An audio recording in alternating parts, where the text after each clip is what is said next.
இப்போ நம்ம சேனலில் என்ன பார்க்க போகிறோன்னா காரக்குழம்பு தான் பார்க்க போகிறோம். முருங்கைக்காய் வாங்க வீடியோக்குள்ளே போகலாம். அடுப்பு பற்ற வச்சுட்டேன்.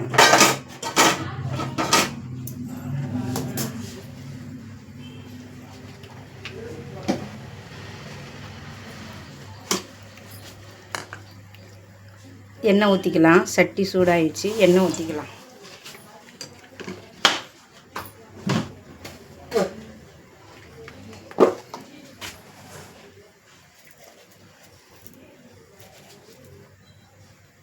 சட்டி சூடானோடனே வடகம் போட்டுக்கலாம். காரக்குழம்புக்கு வடகம்.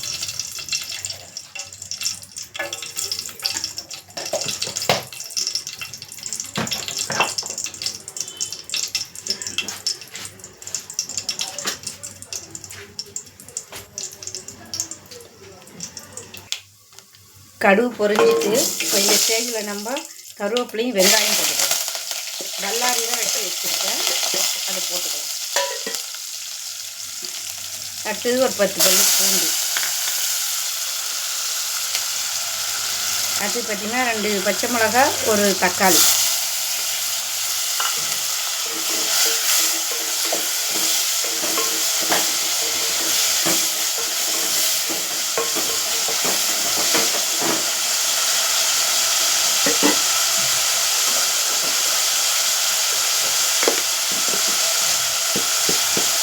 இது வதங்கி வர்றதுக்கு ஒரு 1/2 ஸ்பூன் மஞ்சள் உப்பு.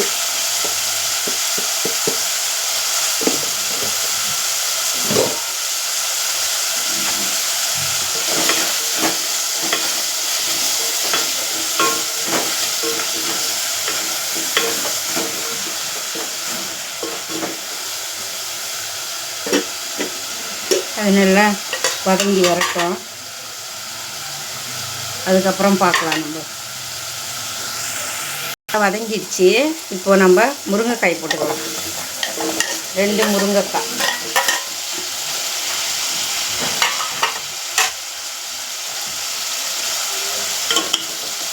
நல்லா நம்ம மிக்ஸ் பண்ணி விடலாம்.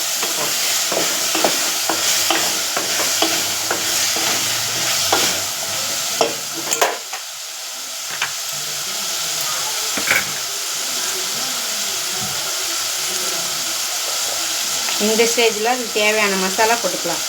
1 ஸ்பூனு சீரகத்தூள்,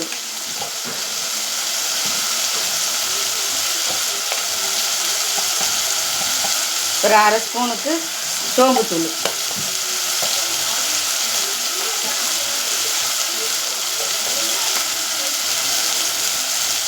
ஒரு 3 ஸ்பூனுக்கு மல்லித்தூள்,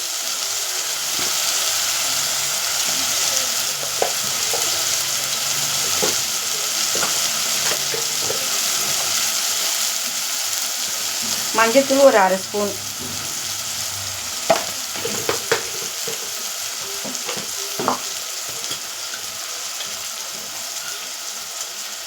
காஷ்மீர் மிளகாத்தூள் 1 ஸ்பூன், இன்னும் ஒரு 1/4 ஸ்பூன். அவ்வளோதான். இப்போ நம்ம போட்ட காய்களை ஒரு வதக்கி விட்டு புளி கரைச்சலை ஊற்ற வேண்டியது.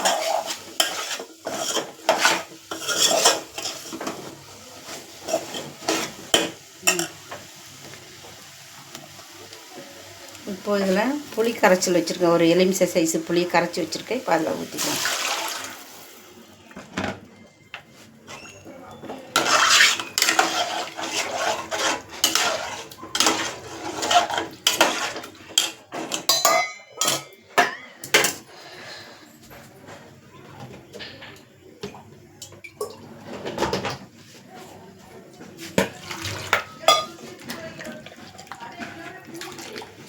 இன்னும் ஒரு 1/2 செம்புக்கு தண்ணி ஊற்றிக்கிறேன். ஏன்னா முருங்கைக்காய் வேகணும் பாருங்கள், அதுக்காக. ஓகேங்களா?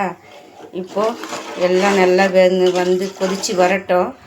10 நிமிஷம் கழித்து பார்க்கலாம். இதுக்கு மூடியை போட்டுடலாம். மூடியை போட்டு 10 நிமிஷம் கழித்து பார்க்கலாம். இப்போ ஒரு 10 நிமிஷம் முடிஞ்சிருக்குது. இப்போ மூடியை திறந்து பார்க்கலாம். ஆஹா, என்ன ஒரு மனம்! சரியான மணத்துக்கிட்டு வருது.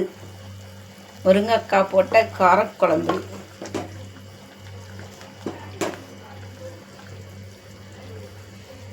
முருங்கைக்காய் என் மாப்பிள்ளைக்கு வாங்க தெரியல, ஒரே முத்தின காயாக வாங்கிட்டு வந்துட்டாங்க. நான் அப்படி வாங்க மாட்டேன், பிஞ்சு காய் தான் வாங்குவேன். அவங்க இப்படி வாங்கிட்டு வந்துட்டாங்க.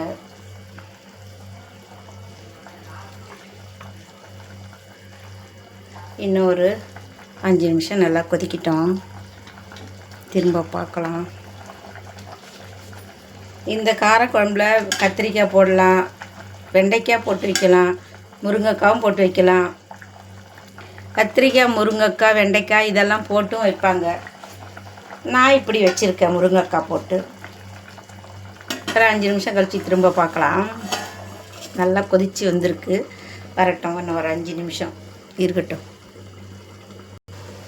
ஒரு 5 நிமிஷம் முடிஞ்சிடுச்சு, பார்க்கலாம். நல்லா ஆனால் நல்லா வற்றி வந்திருக்கு பாருங்கள், காரக்குழம்பு வற்றி வந்திருக்கா. இந்த ஸ்டேஜில் நம்ம கருவேப்பிலையை கொத்தமல்லியை போட்டுக்கலாம்.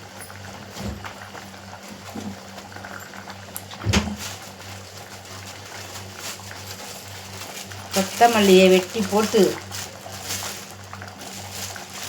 இறக்கிட வேண்டியது தான்.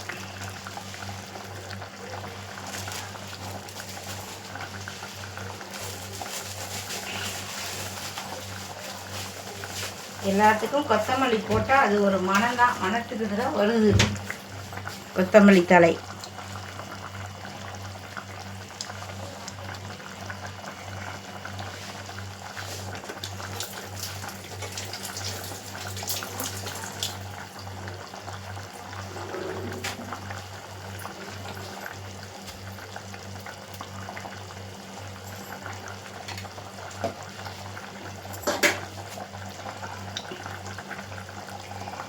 யாருக்கெல்லாம் இந்த காரக்குழம்பு பிடிக்குன்றது எனக்கு கமெண்ட்டில் சொல்லுங்கள். முருங்கைக்காய் போட்டு காரக்குழம்பு எல்லா காயும் போட்டு வைக்கலாம், ஆனால் நான் முருங்கைக்காய் போட்டு வச்சுருக்கேன்.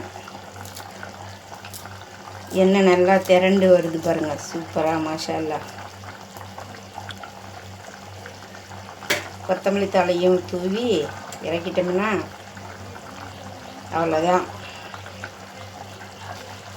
சூப்பராக இருக்கும். வாங்க எங்கள் வீட்டுக்கு சாப்பிட, நான் செஞ்சு தரேன். இப்போது கொத்தமல்லி தலையை தூவிப்போம். கொத்தமல்லி தலையை தூவி மாஷா அல்லாஹ் சூப்பராக நல்லா ஜோராக மணத்துக்கிட்டு இருக்குதுங்க. உப்பு உரப்பெல்லாம் பார்த்துக்கலாம்.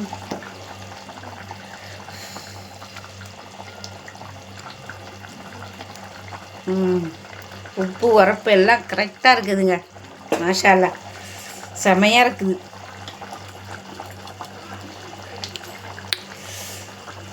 சரி, அடுப்பு ஆஃப் பண்ணிக்கிறேன். என்னுடைய காரக்குழம்புக்கு நீங்களும் செஞ்சு பார்த்துட்டு, செஞ்சு சாப்பிட்டு பார்த்துட்டு எனக்கு கமெண்ட்டில் சொல்லுங்கள். சப்ஸ்கிரைப் பண்ணுங்கள், லைக் பண்ணுங்கள், ஷேர் பண்ணுங்கள், பெல் ஐக்கானை கிளிக் பண்ணுங்கள். என்னுடைய சேனலுக்கு சப்போர்ட் பண்ணுங்கள். நெக்ஸ்ட் வீடியோவில் பார்க்கலாம்.